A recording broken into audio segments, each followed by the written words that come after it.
తెలంగాణలో ఒక్కో అవినీతి ఐఏఎస్ అధికారి బండారం ఇప్పుడిప్పుడే బయటపడుతోంది. బీఆర్ఎస్ ప్రభుత్వ హయాంలో వందలు వేల కోట్లు దండుకున్న కొందరు ఐఏఎస్ల అవినీతిని బయటకు లాగుతోంది ఏసీబీ.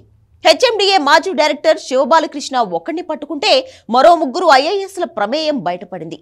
వీళ్లంతా కేసీఆర్, కేటీఆర్ కోటరీలో పనిచేసేవాళ్లే, కేటీఆర్ కు దగ్గరగా ఉన్నవాళ్లే. అవినీతి ఐఏఎస్లను పక్కన పెట్టుకుని ఇన్నాళ్లు పాలన ఎలా చేశారు, అసలు వీళ్ల వెనక ఉన్న సూత్రధారి ఎవరు అన్నది తేలాలని తెలంగాణ జనం కోరుకుంటున్నారు. ఉమ్మడి ఆంధ్రప్రదేశ్లో అప్పటి నేతలు తెలంగాణను దోచుకున్నారని, తమ రాష్ట్రం తమకు వస్తే నిధులు, నీళ్లు, నియామకాలు తమకే దక్కుతాయని తెలంగాణ ప్రజలు ఆశపడ్డారు. ప్రత్యేక రాష్ట్ర సాధనలో పాల్గొన్న టీఆర్ఎస్ అలియాస్ బీఆర్ఎస్ కి 10 ఏళ్లు అధికారం అప్పగించారు. కానీ ఈ 10 ఏళ్ల బీఆర్ఎస్ పాలనలో అక్రమాలు ఒక్కోటి బయటకు వస్తున్నాయి. గుదిబండగా మారిన కాళేశ్వరం, అడ్డగోలుగా ప్రాజెక్టుల నిర్మాణాలు, విద్యుత్ ఒప్పందాలు ఇలా ఎన్నో ఉన్నాయి. వీటన్నింటినీ సమర్థించుకుంటూ వస్తున్నారు గులాబీ పెద్దలు. కానీ ఇప్పుడు తమ కోటరీలో పనిచేసిన ఐఏఎస్ అధికారులపై అవినీతి ఆరోపణలు వస్తున్నాయి. కోట్ల రూపాయల తెలంగాణ సొమ్మును అడ్డంగా దోచుకున్నట్లు ఏసీబీ ఆధారాలతో సహా బయట పెడుతోంది. తెలంగాణ తెచ్చుకుంది ఇలాంటి అధికారులను దోచుకుని పెద్దవాళ్లవడానికా, లేదంటే వాళ్లను బినామీలుగా ఉంచి పాలకులు బాగుపడడానికా అని తెలంగాణ జనం ప్రశ్నిస్తున్నారు. అవినీతి అనకుండా శివబాలకృష్ణను ఏసీబీ అరెస్ట్ చేసి కస్టడీకి తీసుకుని ఎంక్వైరీ చేస్తే ఆయన అవినీతి హద్దులు దాటినట్లే తేలింది. 100 ఎకరాల భూములు, విల్లాలు, ప్లాట్స్ కొనడమే కాదు, రియల్టర్ల దగ్గర కోట్ల రూపాయలను లంచంగా తీసుకుని పై అధికారులకు, అప్పటి ప్రభుత్వ పెద్దలకు కూడా ముట్టజెప్పినట్లు కన్ఫెషన్ స్టేట్మెంట్ లో క్లియర్ గా ఒప్పుకున్నాడు. సీనియర్ ఐఏఎస్ అధికారి అరవింద్ కుమార్ ఎంత చెబితే అంత, ఎవరి దగ్గర అంటే వాళ్ల దగ్గర కోట్ల రూపాయలు వసూలు చేయించి ఇచ్చాడు శివబాలకృష్ణ. ఒక రియల్ ఎస్టేట్ అధికారి దగ్గర 10 కోట్లు, మరొకరి దగ్గర 1 కోటి ఇలా వసూలు చేశారు. అరవింద్ కుమార్ కి లంచంగా బిల్లాలు కూడా ఇచ్చినట్లు తేలింది.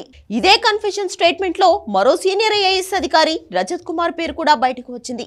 ఆయనకు మహబూబ్ నగర్ జిల్లా హేమాజీపూర్ లో 15 ఎకరాల భూమి ఉన్నట్లు తేలింది. తాను 2014 కంటే ముందే కొన్నారని, 2021లో అమ్మేశారని రజత్ కుమార్ జీఐడీకి వివరణ ఇచ్చారు. కానీ ఇప్పటికీ ఆ భూములు రజత్ కుమార్ పేరునే రికార్డుల్లో కనిపిస్తుండటంతో అనుమానాలు వ్యక్తమవుతున్నాయి. శివబాలకృష్ణను అరెస్ట్ చేసినప్పుడే రంగారెడ్డి జిల్లా యాచారం మండలంలో మాజీ సీఎస్ సోమేష్ కుమార్ తన భార్య పేరుతో కొన్న 25 ఎకరాల భూమి బయటపడింది.